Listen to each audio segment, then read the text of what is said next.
This is eHobbyist blog, a log of electronics hobbyist activities aimed at city dwellers who have limited space, limited money, and limited time. My name is Neil. Welcome.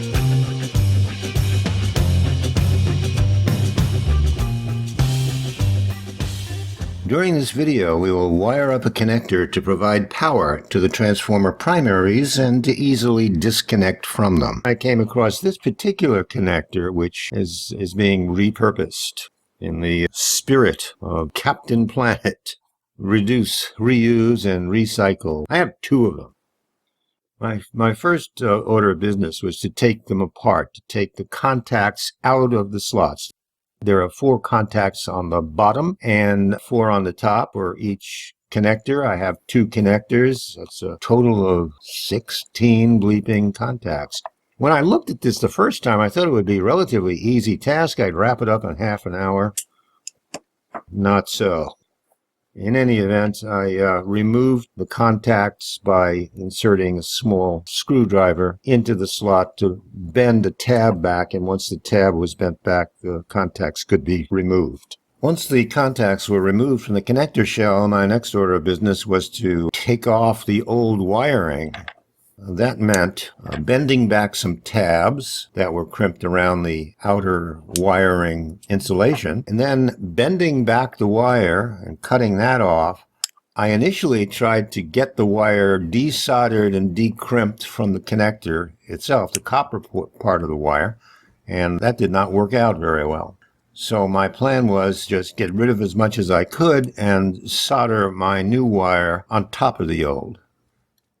Oh, well, I'm still committed to reusing this particular connector.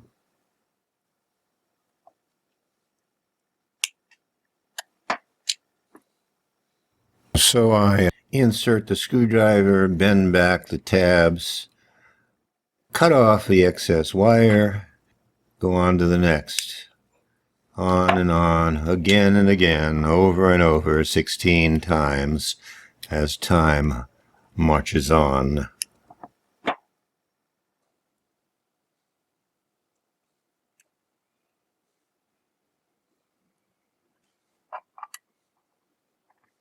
Let's put it on this third hand or fourth hand thingamajiggy, the wire. Apply some liquid flux. Tin the tips of the wire and the connector itself.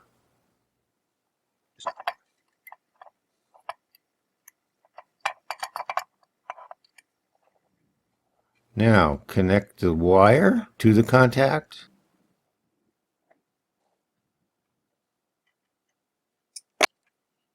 Apply some solder to the contact, and then use a needle nose pliers to tighten up the previously loosened tabs so that I have a firm attachment to the wire insulation. Once more.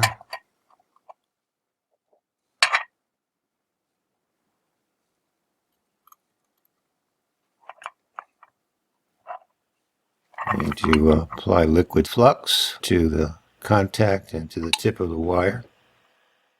Tin the wire and tin the contact. Solder the two together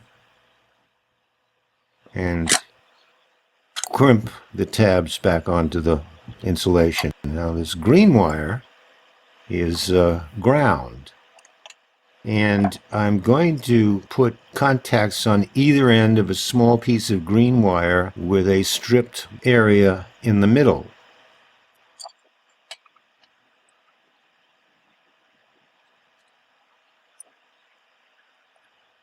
And I'm going to solder a ground wire into the middle of this so that what I'm going to wind up with is 2 contacts in the middle that will be connected to chassis ground. And then 1 contact on either end of the connector, both top and bottom, will be hot line and neutral line.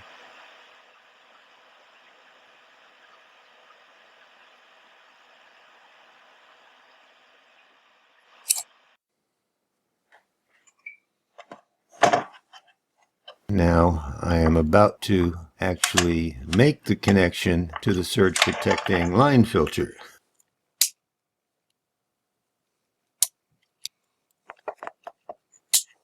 strip some of the insulation off the ends so that I can tin the wires.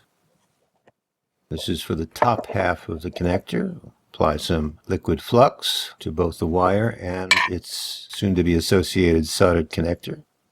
Tin the wire. Let the solder flow in there for a bit.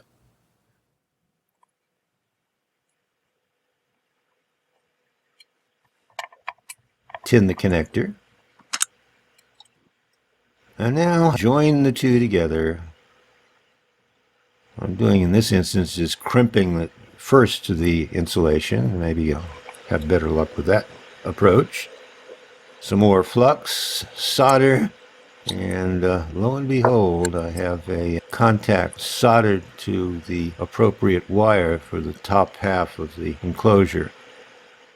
Black for hotline, white for neutral. Tin this contact, and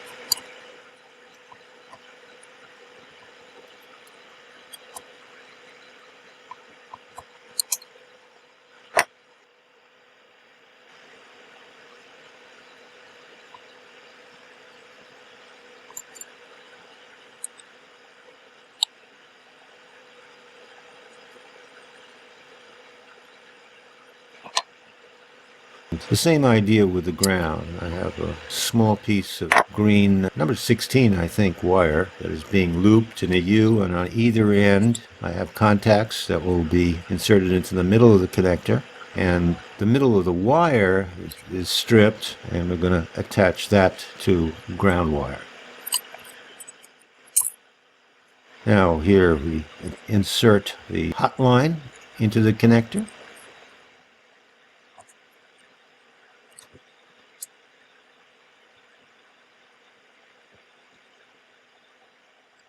And the neutral line, and the center of it, the ground piece, has already been connected.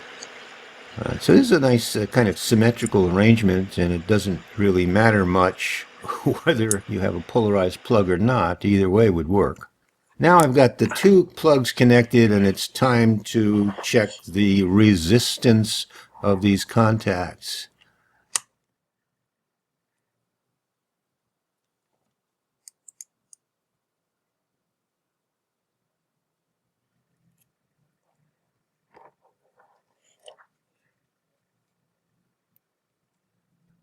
I'm checking the hot line first. The resistance is 0.2, 0.1, 0.1 ohms. Okay, that's good. It's as low as I can expect out of this DVM. And now we're going to check the neutral line. 0.2, 0.1.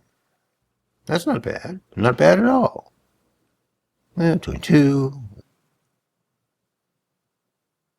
Jumping from 0.2 to 0.1.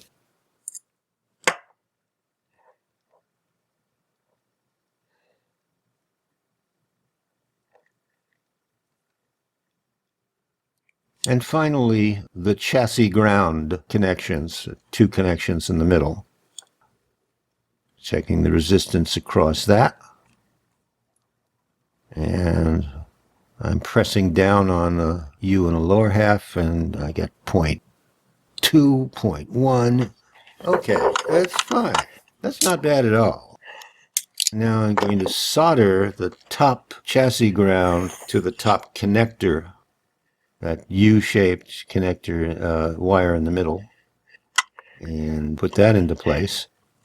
The other two wires, hot and neutral, quick disconnects, have been reconnected back to the surge protecting line filter.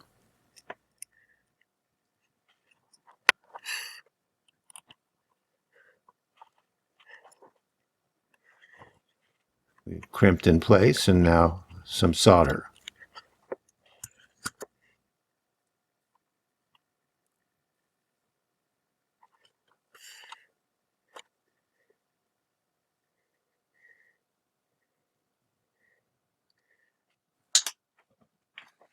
Cleaning it off with a combination of acetone and isopropyl alcohol. You get this flux removed from these contacts.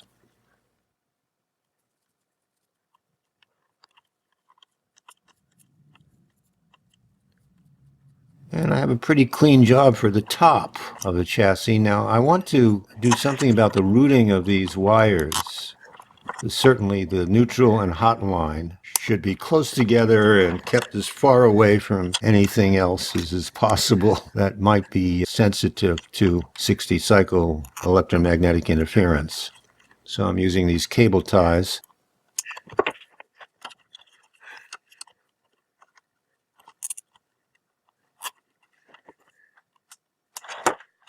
Now I'm working on the lower part of the connector. That middle green wire is going to be connected to the lower half of the enclosure. Put a ring terminal on and solder the ring terminal to the chassis ground green.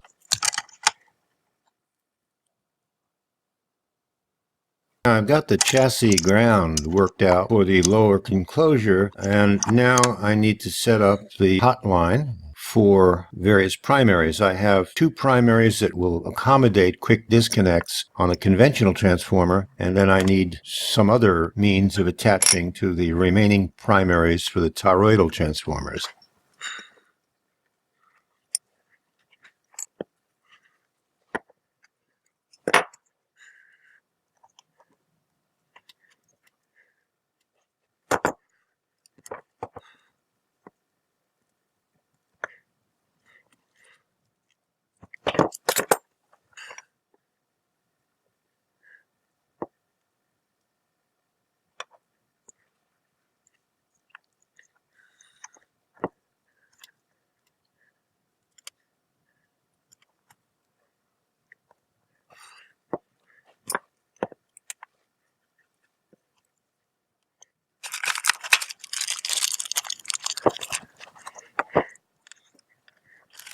There goes the first quick disconnect on the hot line.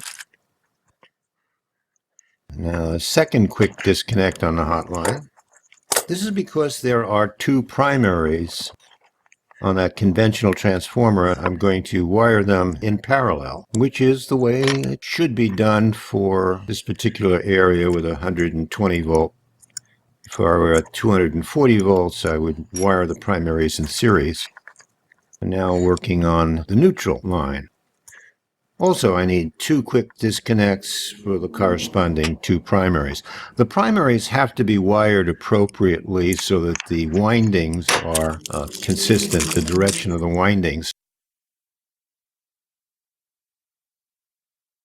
In this video, I repurposed an old connector to bring AC power from the surge-protecting line filter attached to the top half of the enclosure to the transformer primaries attached to the bottom half. I removed old connector contacts, cleaned them, and soldered them to appropriate wires, then reinserted the contacts into the top and bottom connector shells. I checked the resistance between the top and bottom connector contacts. I attached the top half of the connector to the top enclosure. I prepared the bottom half of the connector for attachment to the transformer primaries. In the next video, we will be wiring the bottom part of the connector to the transformer primaries. If you like this video and the idea of the channel, click on the YouTube thumbs up icon. If you want to be notified as to when the next video is available, click on the YouTube subscribe button. If you want to suggest future directions or topics, make corrections to published videos, or voice your opinion on related matters, then leave a YouTube comment. If you want to see supplementary material that cannot be easily presented in video form, such as high-res graphics, files in different formats, lists of references, go to the corresponding website. Until the next time, good day.